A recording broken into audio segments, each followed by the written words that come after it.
Hello বন্ধুরা, আজকে আমরা রেডি হয়ে গেছি সবাই মিলে। আর সবাই মিলে আজকে যাব পাকুয়াতে পুজো প্যান্ডেল দেখতে। তো তোমরা সবাই ভিডিওটা দেখতে থাকো। আর আমরা এখানে আমার দাদা ভাস্তাগুলো বসেছিল, আর এখানে কাকুটা বলছে চলো তাড়াতাড়ি করে।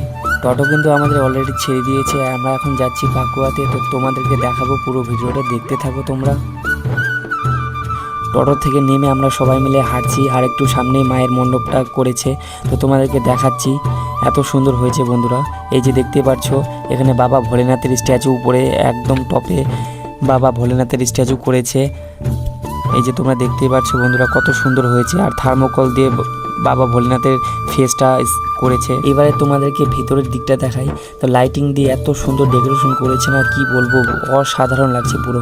তো পাকুয়াতে এসে তোমরা এই পুজো প্যান্ডেলটা কে কে দেখেছো অবশ্যই কমেন্ট করে বলো। আর সামনে ঢুকতেই কিন্তু একটা হনুমানজির বড় মূর্তি একটা দেখতে পাবে, এত সুন্দর লাগছিল না বন্ধুরা, তোমাদেরকে কি বলবো, হনুমানজিকে এত সুন্দর লাগছিল।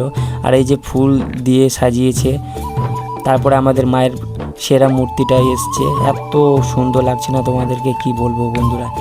পাকুয়াতে এসে তোমরা এই দুর্গা ঠাকুরটা কে কে দেখেছো অবশ্যই কমেন্ট করে বলো।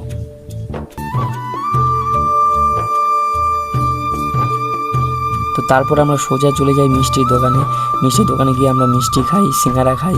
আর এই যে তোমরা দেখতেই পাচ্ছ মিষ্টি সিঙ্গারা খাচ্ছি। পাশে ছিল আমার ভাস্তা ছিল, ওরাও খাচ্ছিল, সবাই মিলে একসাথে এসেছি। আমরা যতক্ষণ মিষ্টি খাচ্ছি তোমরা অবশ্যই চ্যানেলটাকে সাবস্ক্রাইব করে দিও। আর এবারে পুজো কেমন কাটলো তোমাদের অবশ্যই কমেন্ট করে বলবা সবাই। তো আজকের মতো এখানেই টাটা, দেখা হচ্ছে পরের ভিডিওতে।